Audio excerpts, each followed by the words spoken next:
같은 나이, 같은 노력인데도 어떤 여성은 시간이 갈수록 여유로워지고 어떤 여성은 늘 돈 걱정에서 벗어나지 못합니다. 그 차이는 능력일까요? 아닙니다. 저는 평생 사람을 보며 사업을 해오면서 한 가지를 분명히 알게 되었습니다. 부자가 되는 여성에게는 공통된 옷차림의 습관이 있다는 것입니다. 여기서 말하는 옷차림은 비싼 옷도 명품도 화려함도 아닙니다. 겉모습을 통해 자기 자신을 어떻게 대하는가, 그리고 그 태도가 마음과 생활을 어떻게 바꾸는가에 관한 이야기입니다. 사람은 마음이 중요합니다. 하지만 마음은 보이지 않습니다. 대신 마음은 반드시 외형으로 드러납니다. 옷, 머리, 자세, 작은 습관 하나하나에 그 사람의 삶의 태도가 고스란히 담깁니다. 제가 젊은 시절 만났던 정말로 여유있고 신뢰받던 여성들은 공통적으로 옷을 통해 마음을 흐트러뜨리지 않았습니다. 겉을 정돈함으로써 마음을 지키고 판단을 지키고 삶의 흐름을 지켜왔습니다. 오늘 이 영상에서는 이런 옷차림을 하는 여성은 왜 결국 부자가 되는가, 그리고 마음과 외형을 함께 정돈하는 습관이 어떻게 인생을 바꾸는지를 차분히 하나씩 이야기해 보려 합니다. 지금의 삶을 조금이라도 바꾸고 싶다면 이 이야기를 끝까지 들어보시기 바랍니다. 돈의 흐름을 바꾸고 싶을 때 제가 가장 먼저 살펴보는 것은 통장도 능력도 아닙니다. 바로 그 사람의 청결감입니다. 많은 사람들이 착각합니다. 좋은 옷을 입어야 운이 트인다고 말입니다. 하지만 제가 평생 사람을 보며 확신하게 된 것은 이것입니다. 비싼 옷보다 중요한 것은 깨끗이 정돈된 옷입니다. 옷이 아무리 고급스러워도 구김이 가 있고 깃이 더럽고 소매가 흐트러져 있다면 그 사람의 말에는 힘이 실리지 않습니다. 사람은 본능적으로 느낍니다. 이 사람은 자기 관리가 느슨하다고 말입니다. 저는 젊은 시절 대구에서 사업을 막 시작했을 때 옷이 2벌밖에 없었습니다. 새 옷을 살 형편도 아니었습니다. 그러나 한 가지는 절대 놓치지 않았습니다. 항상 깨끗이 입는 것. 하루 일을 마치면 옷에 먼지를 털고 때가 묻으면 바로 닦아냈습니다. 일주일에 한 번은 꼭 빨았습니다. 다림질 기계 같은 것은 없었지만 젖은 수건으로 손으로 펴가며 주름을 잡았습니다. 아침이 되면 옷을 입기 전에 반드시 한 번 더 살폈습니다. 깃은 괜찮은지, 소매는 단정한지, 이것이 제 하루의 시작이었습니다. 어느 날 동네 연세 많은 분이 이렇게 말씀하신 적이 있습니다. 항상 단정하구나. 겉이 정돈된 사람은 마음도 흐트러지지 않는다. 그 말을 들었을 때 저는 큰 용기를 얻었습니다. 돈이 없어도, 가진 것이 없어도 사람은 태도로 평가받을 수 있구나 하고 말입니다. 그 이후로 주변의 시선이 조금씩 달라졌습니다. 사람들이 말을 걸어주었고 신뢰하려는 눈빛이 늘어났습니다. 그리고 이상하게도 일이 하나둘 풀리기 시작했습니다. 그때 저는 분명히 깨달았습니다. 청결감은 단순한 외형이 아니다. 자기 자신을 포기하지 않았다는 증거이며 상대에 대한 최소한의 예의입니다. 깨끗한 옷은 나는 나를 소중히 여깁니다 라는 말 없는 선언입니다. 그리고 그런 사람에게 사람과 기회는 자연스럽게 모이게 되어 있습니다. 사람을 가난하게 만드는 옷차림에는 공통점이 있습니다. 바로 자기 형편을 넘어서는 차림입니다. 많은 사람들이 이렇게 생각합니다. 좋은 옷을 입어야 사람들에게 인정받는다. 겉모습이 초라하면 무시당한다. 하지만 저는 평생 사람을 보며 이 생각이 얼마나 위험한 착각인지 수없이 확인해 왔습니다. 이 장의 제목을 분명히 말하겠습니다. 무리하지 않는 옷차림이 진짜 부를 만든다. 젊은 시절 제 주변에도 늘 허세를 부리는 사람들이 있었습니다. 월급날만 되면 가장 먼저 비싼 옷을 사러 가고 형편이 안 되면 빚을 내서라도 겉모습을 꾸몄습니다. 겉으로 보면 그들은 여유 있어 보였습니다. 하지만 속을 들여다보면 항상 불안했고 항상 쫓기고 있었습니다. 돈 걱정, 체면 걱정, 남의 시선 걱정이 마음을 조금도 쉬게 하지 않았습니다. 제가 기억하는 한 여성이 있습니다. 항상 단정하고 화려한 옷을 입고 다녔기에 주변 사람들은 모두 그가 넉넉한 줄 알았습니다. 하지만 실제로는 그 옷값 때문에 생활비를 줄여야 했고 매달 빚을 갚느라 숨이 막히는 삶을 살고 있었습니다. 어느 날 그가 제게 이렇게 말했습니다. 이제는 더 이상 버티기 힘듭니다. 그때 저는 조용히 말했습니다. 먼저 체면을 내려놓으십시오. 사람들에게 잘 보이는 것보다 마음이 편안해지는 것이 먼저입니다. 처음에는 쉽게 받아들이지 못했습니다. 하지만 조금씩 비싼 옷을 정리하고 자기 형편에 맞는 옷을 입기 시작하자 놀라운 변화가 생겼습니다. 표정이 부드러워졌고 말투가 조급하지 않아졌으며 무엇보다 돈이 새어나가지 않기 시작했습니다. 그때 저는 다시 한번 확신했습니다. 진짜 부는 보여주는 것이 아니라 버틸 수 있는 상태에서 나온다는 것을 말입니다. 분수에 맞는 옷차림이란 초라하게 입으라는 뜻이 아닙니다. 지금의 나에게 무리가 없는 선택을 하라는 뜻입니다. 유행을 쫓지 않고 비싸지 않아도 오래 입을 수 있는 옷을 고르고 이미 가진 것을 소중히 다루는 태도. 이 태도를 가진 사람은 옷뿐 아니라 돈도 인간관계도 함부로 쓰지 않습니다. 제 아내 역시 그랬습니다. 화려한 옷을 탐내지 않았고 값비싼 장식에 마음을 두지 않았습니다. 늘 차분하고 검소했지만 그 모습에는 이상하게도 품격이 있었습니다. 그 품격은 옷의 가격에서 나온 것이 아니라 마음의 안정에서 자연스럽게 배어 나온 것이었습니다. 가정이 안정되니 저는 마음 놓고 일에 몰두할 수 있었고 그 안정감이 결국 사업의 버팀목이 되었습니다. 무리하지 않는 옷차림은 사람의 마음을 편안하게 합니다. 마음이 편안해지면 사람은 올바른 판단을 하게 됩니다.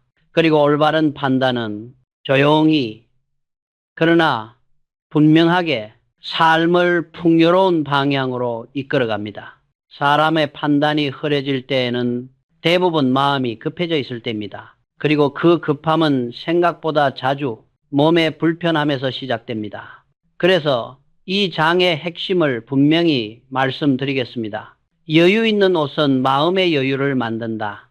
많은 분들이 옷을 고를 때 몸에 딱 맞는지 날씬해 보이는지부터 봅니다. 하지만 저는 평생 경험을 통해 그보다 더 중요한 기준이 있다는 것을 알게 되었습니다. 바로 입었을 때 편안한가 하는 점입니다. 몸에 너무 꼭 끼는 옷을 입으면 사람은 자신도 모르게 숨이 얕아집니다. 어깨에 힘이 들어가고 움직임 하나하나에 신경을 쓰게 됩니다. 숨이 얕아지면 마음도 좁아집니다. 마음이 좁아지면 판단이 거칠어집니다.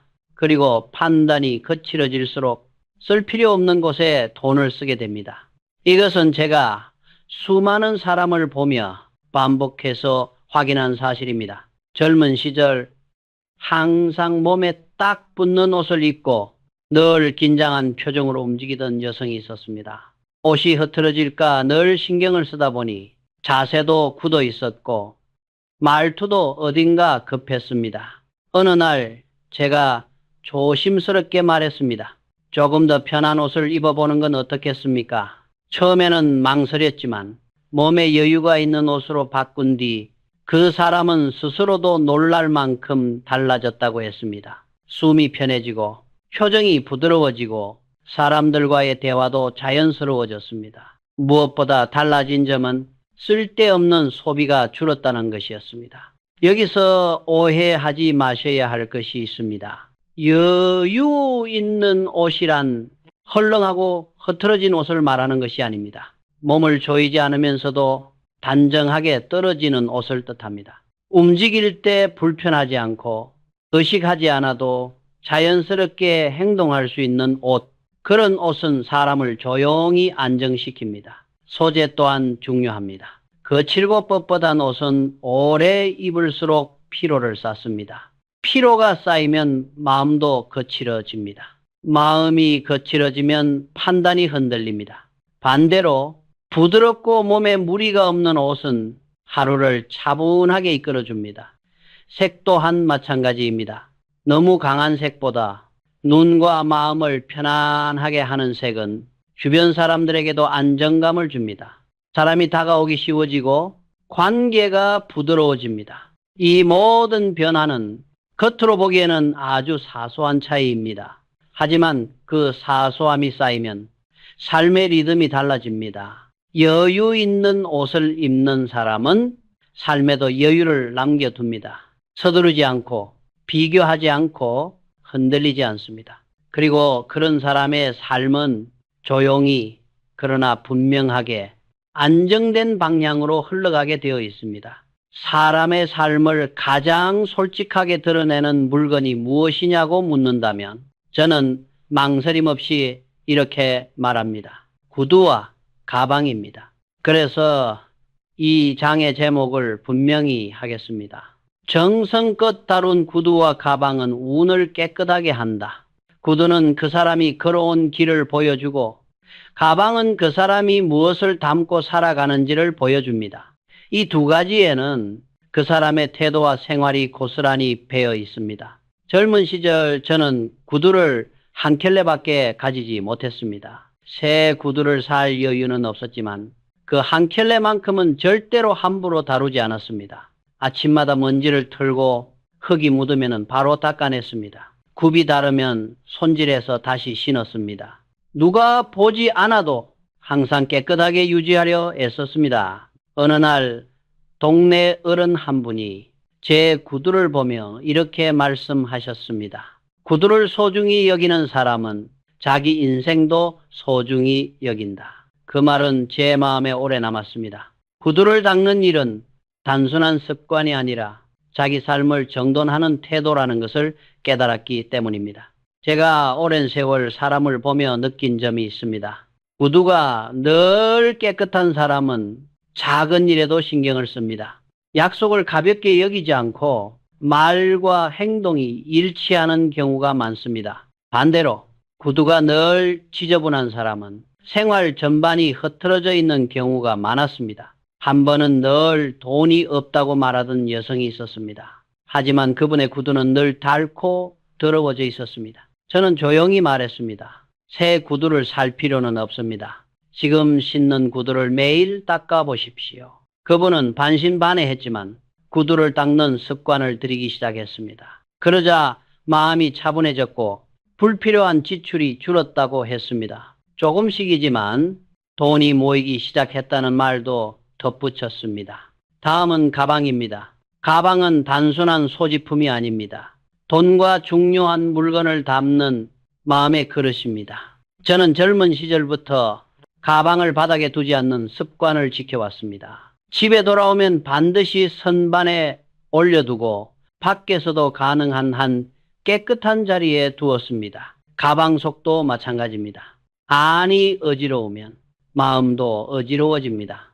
영수증과 필요 없는 물건이 쌓이면 돈의 흐름도 흐려집니다. 그래서 저는 하루를 마치면 가방을 비웠습니다. 쓸모없는 것은 버리고 필요한 것만 다시 담았습니다. 구두와 가방을 정성껏 다룬다는 것은 결국 자기 삶을 정성껏 다룬다는 뜻입니다. 이 작은 태도가 하루의 시작과 끝을 바꾸고 삶의 흐름을 조용히 바로잡아줍니다. 아무리 옷차림이 단정해도 한 가지가 무너지면 모든 인상이 흐트러집니다. 바로 자세와 몸가짐입니다. 그래서 이 장의 핵심을 분명히 말하겠습니다. 자세와 몸가짐이 인생의 인상을 결정한다. 저는 오랜 세월 사람을 보며 이 사실을 수없이 확인했습니다. 같은 옷을 입고 같은 말을 해도 자세가 바른 사람과 그렇지 않은 사람은 전혀 다른 인상을 남깁니다. 젊은 시절 한 여성을 만난 적이 있습니다. 옷차림은 수수했고 장식도 없었습니다. 하지만 등을 곧게 펴고 걸어오는 모습에서 이상하리만큼 신뢰가 느껴졌습니다. 그때 저는 속으로 이렇게 생각했습니다. 이 사람이 진짜 품을 지녔구나. 자세란 단순한 외형이 아닙니다. 그 사람의 삶의 태도 그 자체입니다. 등이 곧은 사람은 삶을 똑바로 마주하려는 사람이고 늘 고개를 숙이고 걷는 사람은 어딘가 마음이 움츠러들어 있는 경우가 많습니다. 이것은 판단의 문제가 아니라 오랜 관찰에서 나온 사실입니다. 자신감이 있는 사람은 자연스럽게 시선을 들고 걷습니다. 앞을 보고 숨을 깊게 쉬며 발걸음에도 망설임이 적습니다. 반대로 마음이 불안한 사람은 어깨가 안으로 말리고 시선이 아래로 떨어집니다. 그 불안은 결국 말과 행동에도 묻어납니다. 제 아내 역시 항상 자세를 중요하게 여겼습니다. 화려한 차림은 아니었지만 서 있든 걷든 앉아 있든 언제나 허리를 세우고 움직였습니다. 한 번은 제가 물은 적이 있습니다. 왜 그렇게 늘 자세를 신경 쓰는가? 그때 아내는 이렇게 말했습니다. 자세를 바로 하면 마음도 흐트러지지 않아요. 그 말은 지금까지도 제 마음에 남아 있습니다. 자세는 마음과 몸을 잇는 다리라는 것을 그때 분명히 느꼈기 때문입니다. 자세를 바로 세우면 자연스럽게 숨이 깊어집니다. 숨이 깊어지면 마음이 차분해집니다. 마음이 차분해지면 판단이 흔들리지 않습니다. 사람은 급할수록 자세부터 무너집니다. 몸이 앞으로 쏠리고 동작이 거칠어집니다. 그래서 저는 늘 이렇게 말해왔습니다. 급할수록 먼저 자세를 바로 하라. 방법은 어렵지 않습니다. 머리 꼭대기를 실로 가볍게 끌어올린 듯한 느낌을 가지십시오. 어깨의 힘은 빼고 턱은 살짝 당기고 시선은 정면을 향합니다. 걷는 법도 마찬가지입니다. 고개를 숙인 채 걷지 말고 앞을 보며 발을 내딛습니다. 앉을 때도 몸을 늘어뜨리지 말고 허리를 세워 앉습니다. 물건을 집을 때, 문을 여닫을 때 모든 동작을 조금만 천천히, 조금만 조심스럽게 해보십시오. 이 작은 몸가짐의 차이가 사람에게 신뢰를 만들고 자기 자신에게는 자존을 남깁니다. 자세와 몸가짐을 바꾸는데 돈은 들지 않습니다. 하지만 그 효과는 어떤 투자보다도 오래갑니다. 사람의 인상을 완성하는 것은 옷 전체가 아닙니다. 마지막을 결정하는 것은 머리와 소품입니다. 그래서 이 장의 제목을 분명히 말씀드리겠습니다. 머리와 소품은 마음이 정돈되었다는 표시다. 아무리 옷차림이 단정해도 머리가 흐트러져 있거나 작은 소품이 무성의하면 전체 인상은 한순간에 무너집니다. 머리는 이상할 정도로 사람의 마음 상태를 그대로 드러냅니다. 머리가 어지러운 사람은 대개 마음도 정돈되지 않은 상태에 있습니다. 젊은 시절 성실하게 일은 하지만 주변의 평가가 좀처럼 오르지 않는 여성을 본 적이 있습니다. 옷차림은 나쁘지 않았지만 늘 머리가 흐트러져 있었고 전체적으로 정리가 덜 된 인상이었습니다. 저는 조심스럽게 이렇게 말했습니다. 먼저 머리부터 정돈해 보십시오. 처음에는 대수롭지 않게 여겼지만은 머리를 단정히 정리하고 매일 같은 상태를 유지하자 그 여성의 표정부터 달라졌다고 합니다. 사람들의 태도가 달라졌고 대화가 부드러워졌으며 무엇보다 스스로에 대한 자신감이 생겼다고 했습니다. 그때 저는 다시 느꼈습니다. 외형을 정돈하는 일은 남을 위한 것이 아니라 자기 자신을 바로 세우는 일이라는 것을 말입니다. 머리를 정돈할 때 가장 중요한 것은 유행이 아닙니다. 값비싼 손질도 필요 없습니다. 깔끔함과 지속성, 이 두 가지만 지켜도 충분합니다. 특히 이마와 귀 주변이 정리되면 얼굴이 밝아 보이고 말할 때 신뢰감이 생깁니다. 이것은 많은 사람을 만나며 제가 직접 느낀 사실입니다. 다음은 소품입니다. 소품은 없어도 살 수 있습니다. 그러나 잘 쓰면 사람의 인상을 크게 바꿉니다. 제가 중요하게 여긴 원칙은 단순합니다. 소품은 최소로 그러나 정성스럽게 이것저것 많이 달면 오히려 품이 흐트러집니다. 하나나 둘 자기에게 어울리는 것만 오래도록 사용하는 것이 좋습니다. 손수건 하나도 마찬가지입니다. 깨끗한 손수건을 가지고 있는 사람은 말하지 않아도 이 사람은 세심하다는 인상을 줍니다. 많은 분들이 이렇게 말합니다. 그런 것까지 누가 보겠는가? 하지만 저는 단언할 수 있습니다. 보는 사람은 반드시 보고 있습니다. 작은 소품을 소홀히 하지 않는 사람은 일도, 돈도, 관계도 쉽게 다루지 않습니다. 머리와 소품을 정돈하는 습관은 삶 전체를 정돈하는 훈련입니다. 아침에 머리를 가다듬는 그 몇 분, 소품을 제자리에 두는 그 짧은 순간이 하루의 흐름을 결정합니다. 겉이 정돈되면은 마음도 함께 정돈됩니다. 그리고 정돈된 마음은 언제나 올바른 선택으로 이어집니다. 이제 마지막으로 제가 곁에서 가장 많이 배운 이야기를 하려 합니다. 이 장의 제목은 분수의 아름다움입니다. 사람은 책에서 배운 것보다 곁에 있는 사람의 삶에서 더 많은 것을 배웁니다. 저에게는 아내가 그러했습니다. 처음 만났을 때부터 아내는 화려한 사람이 아니었습니다. 옷차림은 늘 수수했고 장식도 거의 하지 않았습니다. 하지만 등을 곧게 펴고 서 있는 모습, 차분한 말씨, 조심스러운 몸가짐에서 이상할 만큼 깊은 신뢰가 느껴졌습니다. 그때 저는 속으로 생각했습니다. 이 사람은 강하다. 결혼 후 곁에서 지켜보며 그 이유를 알게 되었습니다. 아내는 남과 자신을 비교하지 않았습니다. 이웃이 새 옷을 장만해도 부러워하지 않았고 누군가 값비싼 물건을 가져도 따라하려 하지 않았습니다. 항상 자기 형편을 정확히 알고 그 안에서 만족할 줄 아는 사람이었습니다. 한 번은 제가 조금 무리를 해서 비싼 옷을 사온 적이 있습니다. 기뻐할 거라 생각했지만 아내는 조용히 이렇게 말했습니다. 지금 있는 옷으로 충분해요. 이 옷을 더 소중히 입으면 됩니다. 그 말에서 저는 중요한 것을 배웠습니다. 물건의 가치는 가격이 아니라 어떻게 대하느냐에 달려 있다는 사실입니다. 아내는 집안을 꾸리는 데서도 같은 원칙을 지켰습니다. 불필요한 것을 들이지 않았고 있는 것을 오래도록 사용했습니다. 집은 늘 크지 않았지만 정돈돼 있었고 마음이 쉬는 공간이었습니다. 제가 사업으로 힘든 시기를 겪을 때도 아내는 한 번도 불안을 키우지 않았습니다. 소리를 높이거나 조급해하지 않았습니다. 조용히 필요한 것만 하며 묵묵히 버텼습니다.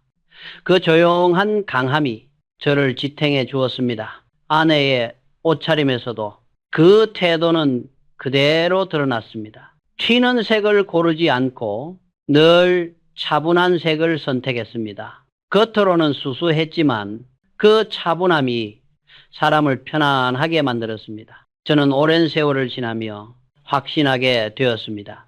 진짜 품격은 드러내지 않아도 자연스럽게 느껴진다는 것을 말입니다. 분수를 지키는 삶은 결코 초라한 삶이 아닙니다. 오히려 가장 단단한 삶입니다. 흔들리지 않고 비교하지 않고 자기 자리를 지킬 수 있기 때문입니다. 이런 삶을 사는 사람은 옷차림에서도 돈을 쓰는 방식에서도 사람을 대하는 태도에서도 일관성이 있습니다. 그리고 그 일관성이 신뢰를 만들고 신뢰는 결국 삶을 풍요로운 방향으로 이끕니다. 이제 이야기를 마무리하려 합니다. 지금까지 말씀드린 내용은 어떤 특별한 기술도 어떤 대단한 비법도 아닙니다. 그래서 마지막 장의 제목을 이렇게 정리하고 싶습니다. 옷차림을 정돈하는 것은 인생을 정돈하는 것이다. 우리는 오늘 깨끗이 정돈된 옷이 신뢰를 만든다는 이야기부터 시작해 분수에 맞는 차림이 마음의 안정을 만들고 여유 있는 옷이 판단을 바꾸며 구두와 가방, 자세와 몸가짐, 머리와 소품, 그리고 분수를 지키는 삶의 아름다움까지 차분히 살펴보았습니다. 이 모든 것은 특별한 사람이어서 할 수 있는 일이 아닙니다. 돈이 많아서 가능한 일도 아닙니다. 아침에 옷의 주름을 한 번 더 살피는 일, 신기 전 구두를 가볍게 닦는 일, 가방을 바닥에 두지 않고 제자리에 올려두는 일, 등을 펴고 숨을 고르는 일, 그 하나하나는 아주 사소해 보입니다. 하지만 저는 평생을 살아오며 이 사소함이 쌓이는 방향에 따라 사람의 인생이 달라진다는 것을 보아왔습니다. 옷차림을 정돈한다는 것은 단지 겉모습을 꾸민다는 뜻이 아닙니다. 오늘 하루를 대하는 태도를 바로 세운다는 뜻입니다. 정돈된 상태로 시작한 하루는 말과 행동이 조심스러워지고 조심스러운 말과 행동은 사람의 신뢰를 쌓습니다. 신뢰는 관계를 만들고 관계는 기회를 부릅니다. 이 흐름은 눈에 띄게 빠르지는 않습니다. 그러나 한번 만들어지면 쉽게 무너지지 않습니다. 많은 분들이 이렇게 말합니다. 이제 나이가 있어서 형편이 안 돼서 지금은 바빠서. 하지만 옷을 정돈하는데 특별한 조건은 필요하지 않습니다. 지금 이 순간 거울 앞에 서서 스스로에게 묻는 것만으로 충분합니다. 나는 나 자신을 존중하고 있는가? 그 질문에 조용히 그렇다고 답할 수 있다면 그 사람의 삶은 이미 바른 방향으로 가고 있다고 저는 믿습니다. 부는 갑자기 찾아오지 않습니다. 하지만 신뢰는 매일 쌓을 수 있습니다. 그리고 그 신뢰는 언젠가 반드시 삶을 지탱해주는 힘이 됩니다. 오늘 하루 옷을 정돈하는 그 작은 습관이 여러분의 마음을 정돈하고 삶의 흐름을 바꾸는 첫걸음이 되기를 바랍니다. 그것이 제가 평생을 통해 몸으로 배운 결론입니다.